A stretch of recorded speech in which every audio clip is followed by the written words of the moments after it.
us pause in life's pleasures and count its many tears, while we all sob sorrow with a pause.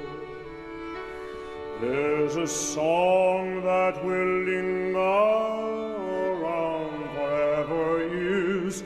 Oh, hard times come again no more. С нами сегодня настоящая звезда. Это потрясающий музыкант, обладающий блистательным баритоном, Томас Хэмсон. В первую очередь, должна сказать, что ваша личность для меня очень многогранна. Во-первых, это личность огромного масштаба, который связывает воедино целый мир, наводит мосты с континента на континент, от одной культуры к другой, от американской к европейской. Во-вторых, конечно, у вас абсолютно уникальный голос. Элизабет Шварцкопф говорила, что у вас самый лучший, самый красивый баритон. На сцене вы еще и потрясающий актер. И, ко всему прочему, вы же собачник. Я тоже. У меня всегда были собаки. И я знаю, что у вас есть пес по имени Лени. На самом деле, это собаки моей дочери и зятя. У них их две. Ленни и Тристан. Тристан — длинношерстная такса, а Ленни — золотистый ретривер. Они неразлучны, и у них есть собственная страница в Фейсбуке. Кажется, называется «Оперные псы». Там у них столько фанатов, что мне и не снилось. Вот кто настоящие звезды в нашей семье. А так как я дедушка, и мне регулярно скидывают внуков, то и псы эти часто у меня оказываются, если дети уезжают куда-то, где не приветствуется наличие кого-то на 4 ногах. Кстати, и у второй моей дочери собака, так что всего у меня 5 внуков, и к ним прилагается 3 прекрасные собаки. Да, кстати, ваш зять Лука Писарони, и у вас есть с ним совместная программа. Она тоже называется очень необычно. Тенорам вход воспрещен. Ну, это такая шутка. Захотят, пусть приходят. Только в зал. Дело в том, что я очень люблю участвовать в разных гала-концертах. И часто на них приходится петь дуэты, что я тоже люблю. Проблема лишь в том, что всякий раз, когда на подобном концерте оказываются вместе на сцене 2 парня, это непременно будет тенор и баритон. А ведь можно отойти от этого стереотипа и по-настоящему удивить публику. Поверьте, когда на сцене появляется Лука с его роскошным глубоким басом, сердца в зале тут же начинают таять, и никакие тенора уже не нужны. Мы ведь с ним долго были коллегами, потом стали друзьями, потом одной семьей. И вот теперь семейный дуэт. Io direi, oh trovata, Benedetto, dite presto. Nella moschetta, quanti, ciao, stiamo, via tutto dir possiamo, c'è il costante tradimento, la cacciate sui due piedi. Bravo,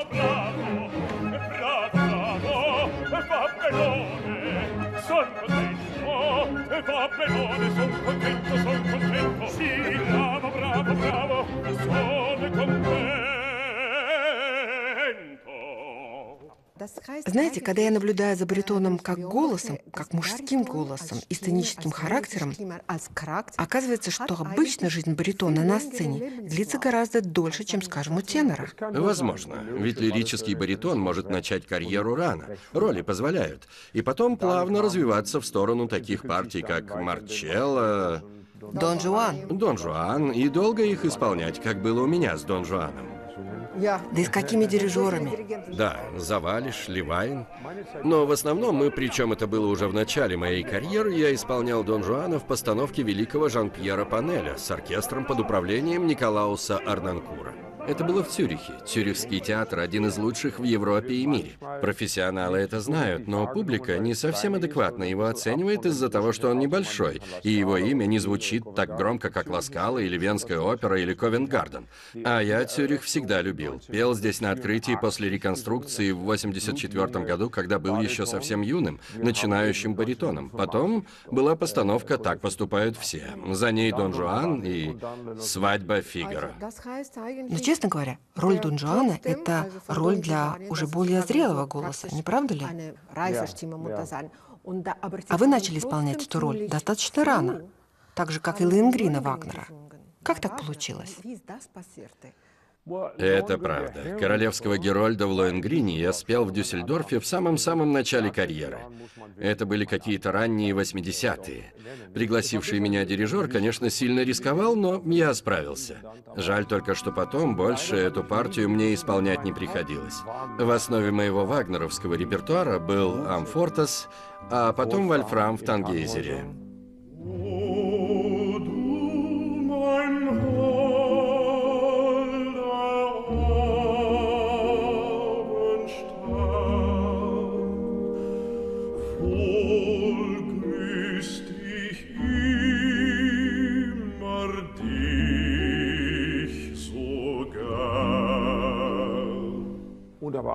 Мне очень хотелось спеть еще и «Вот она» в кольце, и мне не раз предлагали, но я вынужден был отказываться. Не моя партия, не для моего типа голоса.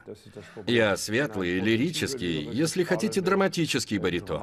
А у Вагнера в этом случае совершенно однозначные указания, что роль эту должен исполнять хоровой бас. А это голос с совсем другой харизмой. Но своим репертуаром я доволен. Онегиных знаете, сколько я спел, не сосчитать. В первый раз, кстати, по-английски. Английская версия? Это была запись с Кири Теканова. Мы писались где-то в Уэльсе. Я был еще молод и невероятно горд, что попал в такую звездную компанию. Помню, что работу приходилось планировать так, чтобы леди Кири при этом успевала посещать матчи в Уимблдоне. Ну а потом пришло время моего первого русского Онегина. Я улыбаюсь, потому что для любого вокалиста, если он не русский, это ужас. Кромешный законченный ужас. Хоть что-то у меня стало получаться только с Юровским. К примеру, чешский язык еще труднее. Да, чешский многие ругают. Говорят, что это совершенно неудобоваримый язык. Там согласные набиваются в такие плотные группы, типа челюсть можно вывихнуть. Но на самом деле польский хуже.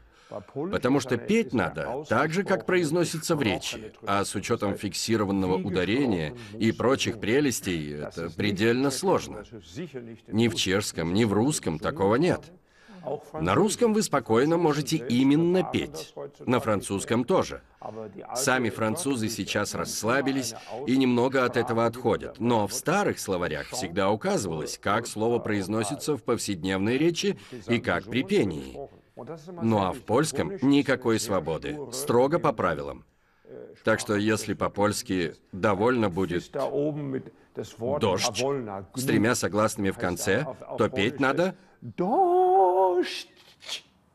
именно так. Тем не менее, мне нравилось петь по-польски в «Короле Рогере». Отличный был проект. Всего же я пел на 14 языках. Но говорить могу только на паре, да и то не блестяще. Петь же на разных языках для меня наслаждение. Когда поешь на чужом языке, слова скорее музыкальные элементы, чем лексические единицы. И, например, можно научиться петь без акцента на языке, на котором в обычной жизни ты даже не в состоянии поздороваться.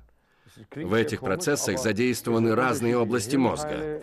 Что же касается русского, не знаю, слышали вы или нет, но все музыковеды мира в один голос утверждают, что это самый музыкальный язык. Все поется. Это очень помогает. Все гласные постоянно находятся в движении в зависимости от окружающих согласных. Дифтонги, трифтонги, чего только нет.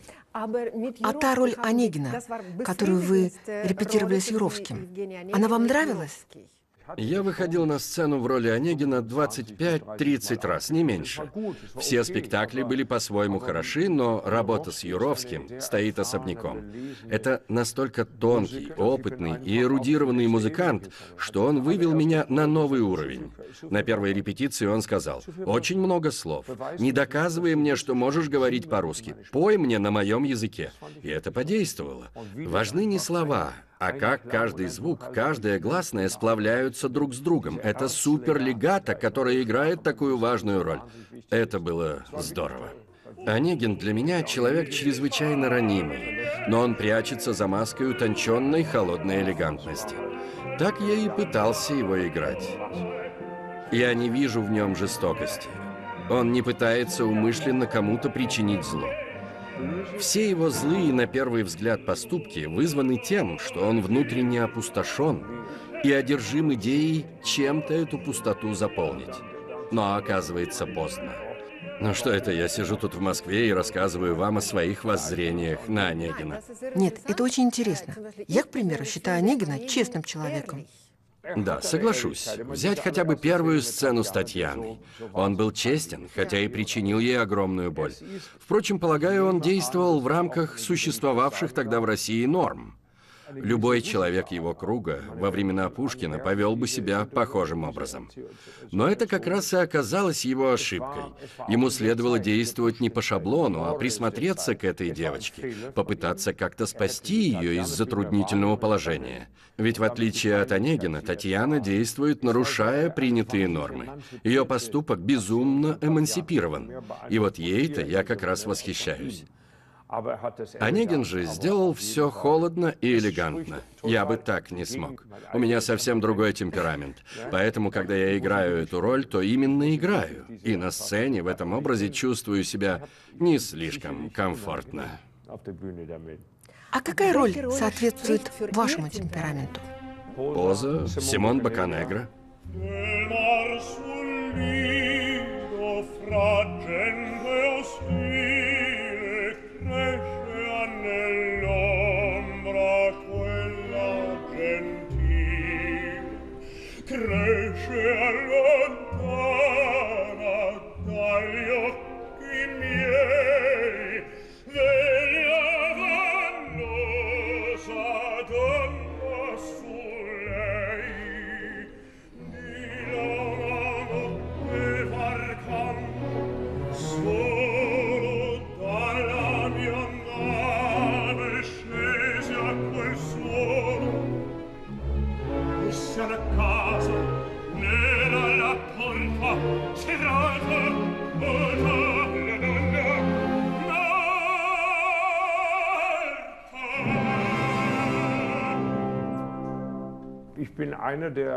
Мне вообще близок этот путь, когда люди ищут точки сближения, возможность понять друг друга, не будучи при этом мягкотелыми или отказываясь от своих принципов. В политике это называется разрядка, снятие напряженности. Речь идет об отказе от насилия как единственного способа решения проблемы. То есть мы не продолжаем нагнетать, а останавливаемся. Никто не сдается, не капитулирует. Неплохо бы еще и тут же пожать руки, но хотя бы признать, что есть твоя позиция и моя, уже не так мало. Главное успокоиться и попытаться начать спокойный диалог, потому что когда все друг на друга орут, никто никого не слышит. Я ненавижу полемику, ненавижу фундаментализм. Фанатичная вера в собственную непогрешимость для меня – аморальная глупость. Как можно всерьез утверждать, что одни делают все правильно, а другие неправильно, и это неправильно для всех нас? Человечество, как река, которую питают многие источники, нации, расы, культуры. Но река-то все равно одна. Люди, встающие по утрам в разных концах света, подходящие к кроваткам своих внуков, чтобы приласкать их, волнующиеся о будущем своих близких, все это не производные от религии, языка или культуры, а нормальное состояние любого человека. И политики, которые этого не понимают, чудовище. Вот я хочу спросить, Макбет для вас – это позитивный или негативный персонаж? Макбет – настоящее чудовище. Он предает самого себя. И даже когда он понимает это, что он предает собственные ценности, что он отвратителен себе, леди Макбет, своим богам, он все равно продолжает. Макбет слабак, но слабак при хорошем гардеробе, в сильной позиции. Если бы он был хотя бы на каплю сильнее, умнее, мужественнее, он мог бы стать нормальным тираном, вполне приличным деспотом, пригодным к управлению другими людьми. Он мог бы стать Скарпией. Скарпия. Вот, кстати, кого я действительно люблю. Вообще люблю злых персонажей. Но Скарпия — какой это молниеносный интеллект. Вся эта непостижимая игра в кошки-мышки с человеческими жизнями. Вот у кого бы поучиться Макбету, и он бы всего достиг. но у него недостаточно ни ума, ни мужества, чтобы ударить именно там, где надо. Парадоксально, но в итоге он оказывается слишком мягок, постоянно терзается сомнениями, стоит делать или не стоит.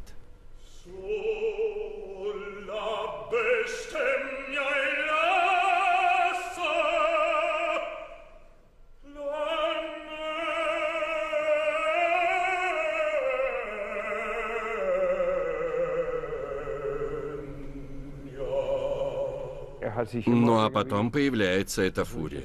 Думаю, никто не сомневается, что леди Макбет полностью им манипулировала. Но ведь это надо захотеть, чтобы тобою манипулировали. Мне кажется, история, которую мы знаем по опере, это история одержимости сексом, властью и жадностью двух этих персонажей. Они будто сжирают друг друга. Их затягивает насилие, бессмысленные злодеяния, которые следуют одно за другим, и только в конце они будто слегка поднимают голову над той грязной тиной, куда они сами себя загнали, и говорят: «О, мы по-настоящему ужасны». Бокканегро совсем другой персонаж. Да, он умирает, но он не проигрывает. В каком-то смысле он принимает мученическую смерть во имя той самой разрядки, прекращения насилия. Вспомните арию.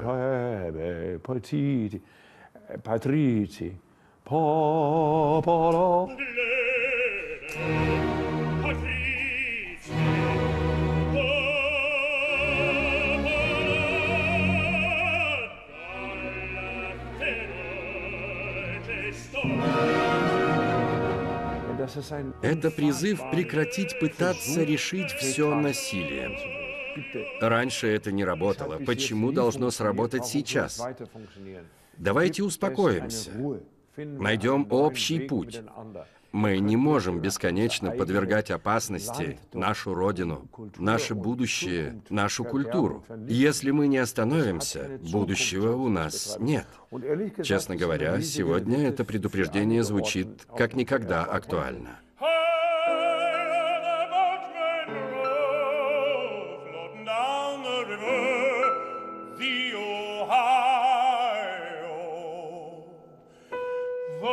Boatman is a thrifty man, as none can do as a boatman can. I never seen a pretty girl in my life, then she was a boatman's wife. Oh, dance, boatman, dance, oh, dance, boatman, dance, oh, dance all night till broad daylight, bring home with the gals in the morning. Томас, вы для меня истинный посол.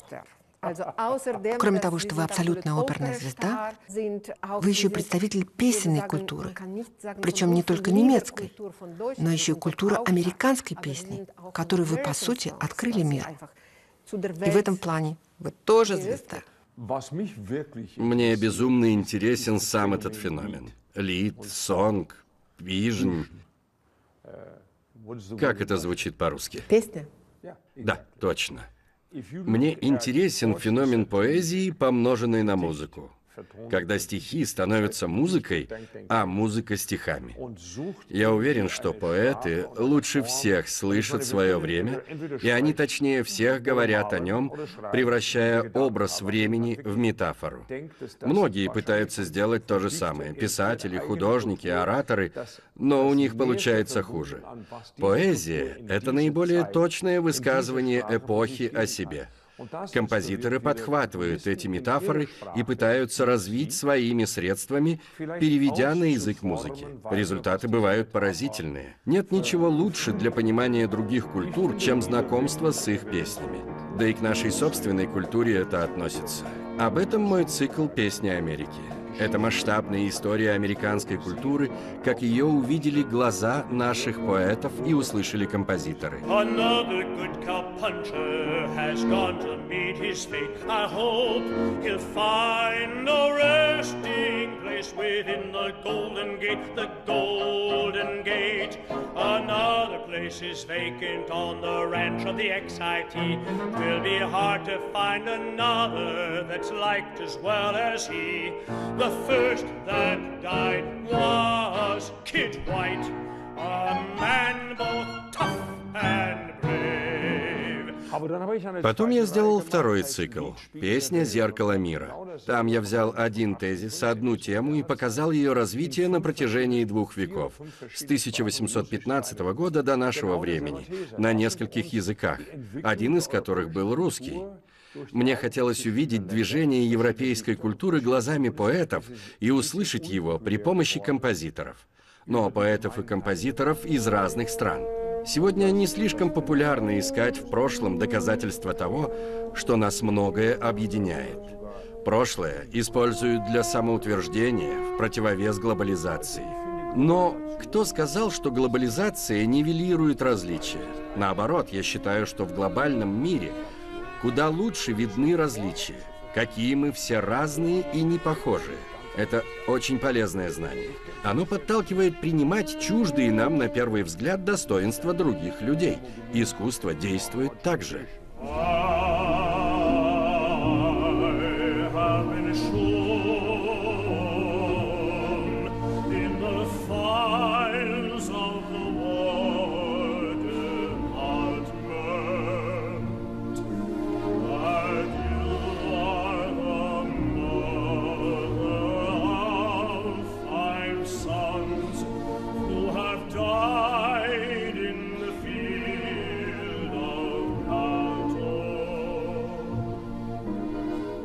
Томас, хотела спросить, вот такое произведение, как «Письма Авраама Линкольна» Майкла Догерти, содействуют взаимопониманию? Они открывают человека? Помогает ли тот факт, что в политической истории Америки были личности такого масштаба? Еще как. Знаете, для меня за все 40 лет моей карьеры не было более трогательного момента, чем выступление в 2018 году. И где? В театре имени Станиславского, самого Станиславского. Для нас, тех, кто выходит на сцену, это же Бог. Извините, но это не богохульство, а правда. Когда я тут оказался, то готов был пол целовать, где, казалось, остались его следы. Безумие, правда? И все это в Москве на фестивале под названием «Дух Америки». Какая смелая мысль. Слышать, как разносятся по залу слова Авраама Линкольна из его геттисбергской речи, отражаются гулким эхом, было потрясающе.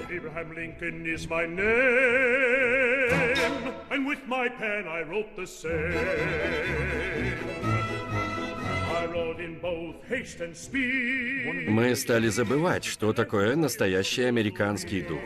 Когда я рос, было как? Твое мнение может радикально отличаться от того, что думает твой друг или коллега, и вы можете спорить до хрипоты. Но потом один непременно приглашает другого на чашку кофе или чего покрепче. В письмах отцов-основателей говорится о том же. Так была построена эта страна. И это было очень притягательно для многих. Американский дух притягивал многих европейцев и заставлял называть себя американцами в своем сердце. И для этого даже не нужно было ехать в Америку. Извините, я тут перешел с немецкого на английский. Просто для меня это очень важная тема. Томас, вы сейчас рассказываете все это, а я представляю себе, знаете, кого? Человека, который бы точно с вами согласился. Это был Леонард Бернстайн. Для меня это не вопрос. Я в этом уверен. Мы с ним на эти темы не говорили, но я видел в нем тот же огонь, что воспламенял Джона Кеннеди, Авраама Линкольна, Тедди Рузвельта. Для меня эти люди — воплощение американского духа. В Бернстайне я особенно ценю, что он был абсолютно нормальным, с кучей проблем, недостатков, ошибок. Таким же был Линкольн, который всегда очень критически отзывался о себе, но в результате этот скептически настроенный к себе человек смог открыть нам новые измерения, помочь возвыситься до чего-то прежде недоступного, достучаться до того, что сам он называл лучшими ангелами нашего естества. Кто такие ангелы, я лично не знаю, но в то, что мы можем стать лучше, я верю.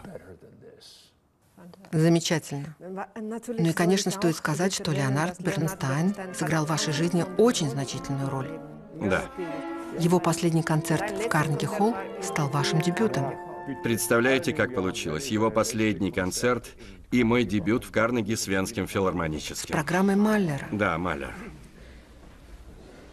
А потом год спустя вы повторили этот концерт в память о нем. Да, именно так.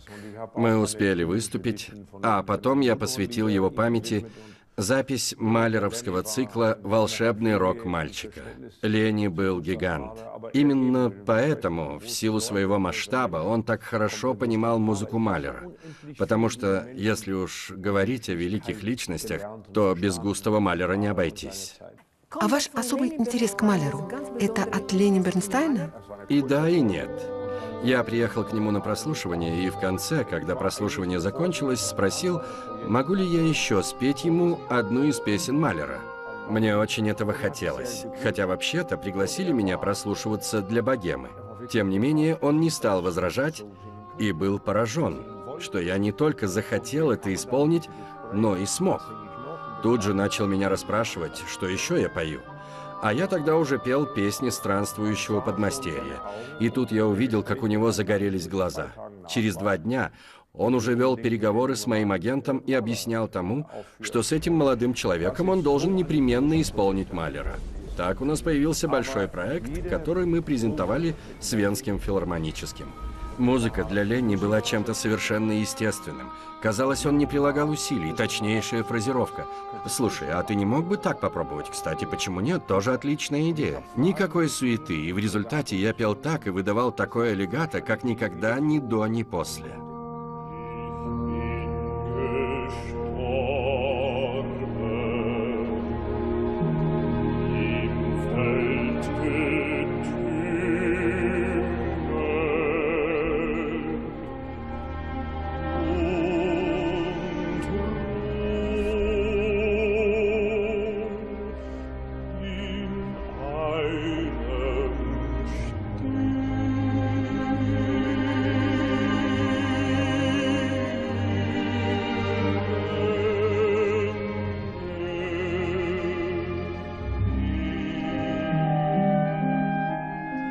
Главной его особенностью, как дирижера, была невероятная точность, и у него был тончайший слух на всех уровнях. А еще он всегда знал, к чему должен был прийти в конечном итоге. Это было обучение без учебы. Ты просто сидишь рядом с ним, а он говорит «сделай так или так». Все. А ведь научиться музыке можно только так, исполняя ее. Поэтому я и сам сейчас так много вожусь со своими молодыми коллегами. Мне ведь сейчас столько же, сколько было Ленни, когда он взялся за меня и расслышал, разглядел во мне то, что я сам расслышать и разглядеть ни за что бы не смог.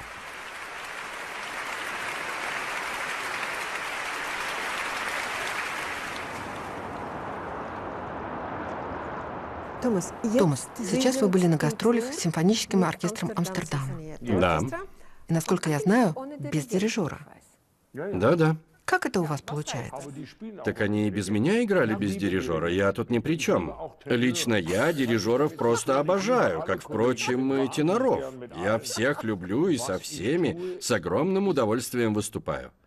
А с этим оркестром я выхожу как пианист, который выходит играть Моцарта без дирижера, потому что это и не нужно. Музыканты сами прекрасно под него подстроятся. Аналогия, конечно, не точная. Такое совместное музицирование с певцом для них будет посложнее. Как бы следующий уровень сложности. Зачастую это совсем другая агогика. Но эти ребята просто волшебники. Это струнный оркестр. Они сами создают аранжировки. А я многому у них учусь. Чего стоят одни их разговоры между собой.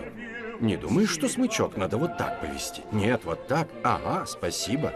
У меня в этот момент уши становятся огромными, как цветки калы. Вы задаете своим телом ритм, чтобы комфортно брать дыхание? Естественно, это необходимо.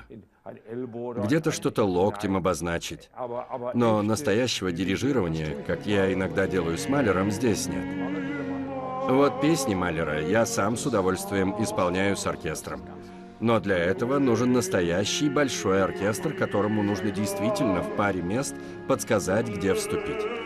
Порой я это делаю, и в результате даже немного поднаучился управлять оркестром, но все равно это неполноценное дирижирование. Я никогда не поворачиваюсь к залу спиной, как это делал Петер Шрайер с баховскими пасьонами. Он дирижировал, а потом поворачивался и пел евангелиста, а потом снова возвращался к оркестру. Вот этим я не занимаюсь.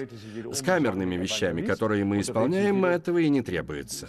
Но знаете, какое удовольствие стоять среди этих потрясающих музыкантов и вместе создавать что-то прекрасное. У нас уже накопился такой репертуар. Und rings im Feld, wo ich dem Pfad hinaus den Stillen behandle, ist dem Zufriedenen er gut gereift und viel der frohen Mühe gewählt der Reichtum ihnen. Я хотела спросить вас по поводу вашего фонда «Хэмсонг». Во-первых, замечательное название уже много о чем говорит. В первую очередь, оно ведь передает ваш дух, уже в названии.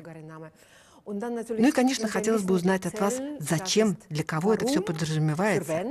Для кого? Отличный вопрос. Сначала у нас был сайт thomashampson.com. Мы просто выкладывали весь мой материал в цифровом виде. Пусть, кому интересно, что-то почерпнут для себя. Потом кто-то из моих коллег решил присоединиться. Потом я стал туда же выкладывать собственные комментарии к материалу, над которым работал. Я всегда их пишу для себя. Так стала складываться своего рода открытая виртуальная библиотека с акцентом на песни. Когда всего стало много, произошло разделение. thomashampson.com стал сайтом обо мне, а из него выделился фонд Hemp Songs со своим отдельным сайтом. Параллельно в Штатах был реализован проект «Песни Америки», который быстро начал набирать обороты, и сейчас базой для него должен стать Мичиганский университет. У них лучший в стране педагогический колледж и один из крупнейших центров по изучению американской музыки. Уже несколько лет я учу будущих учителей, как можно преподавать историю, экономику, самые разные социальные науки через призму истории музыки. Но так как речь идет именно об американской истории, то считаю, изучать ее посредством наших любимых Шуберта с Брамсом бессмысленно. Мой подход такой: брать американскую культуру и нарезать ее как торт на сектора по 10-15 лет. Мы ведь всегда были быстрой и изменчивой культурой. Понимаете, 1940 год и 1950 не имеют между собой ничего общего. Ну а у 1925 с 60-м вообще нет ни единой точки соприкосновения. При этом каждая эпоха, каждое поколение продуцировало культурные ценности в огромном количестве. Мы ведь очень изобретательная нация. И вот если просверлить такие шурфы на дистанции в 10-15 лет и взять пробы скрытых культурных пород, мы сможем лучше понять в целом динамику американской культуры, услышав ее подлинный голос. Это нужно в первую очередь нам самим, американцам. Мы подрастеряли себя. Как нам при этом научиться понимать другой мир? Мы ведь не знаем собственной поэзии, собственных песен. И речь идет не только о классической музыке. С джазом ситуация ничуть не лучше. У меня есть друг, Уинтон Марсалис. Когда я рассказал ему, чем занимаюсь, он мне ответил: «Том, я сам не могу в это поверить, когда встречаю этих молодых олухов, которые не знают ничего, ни одной мелодии». И он начал мне насвистывать разную классику. Ты прав, смысл в том, что нужно петь детям, чтобы они знали хотя бы эти мелодии.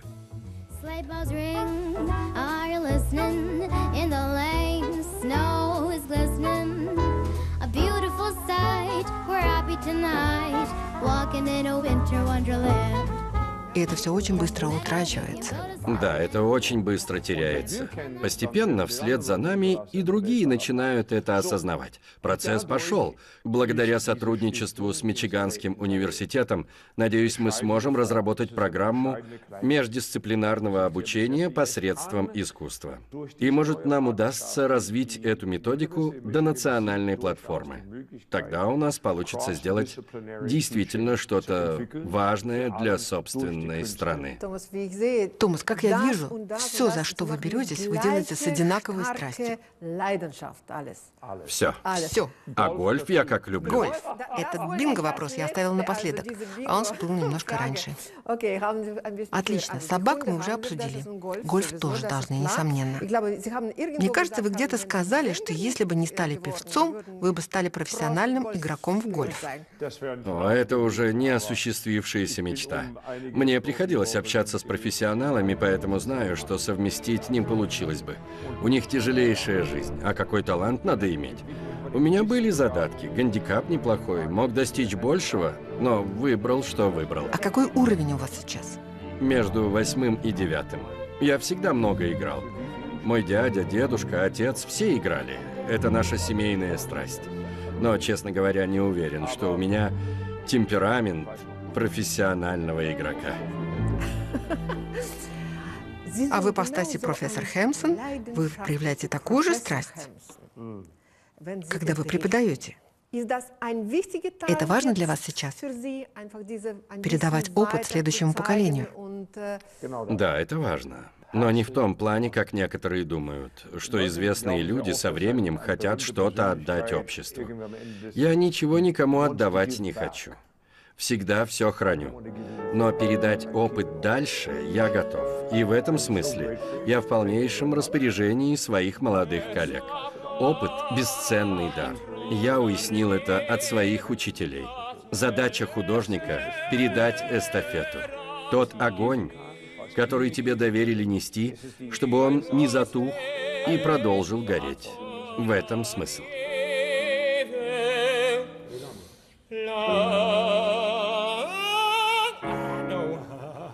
Томас, во-первых, спасибо, что вы привезли этот огонь к нам, в Россию. Это вам спасибо.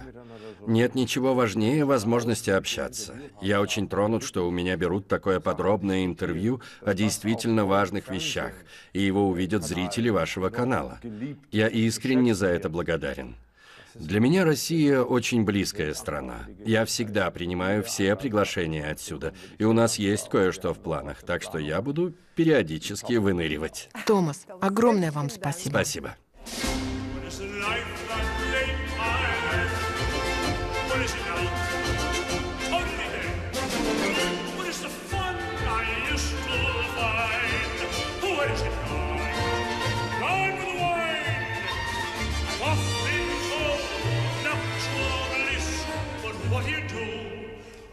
Quarter to two, with only a shrew to kiss, so I repeat what first I say.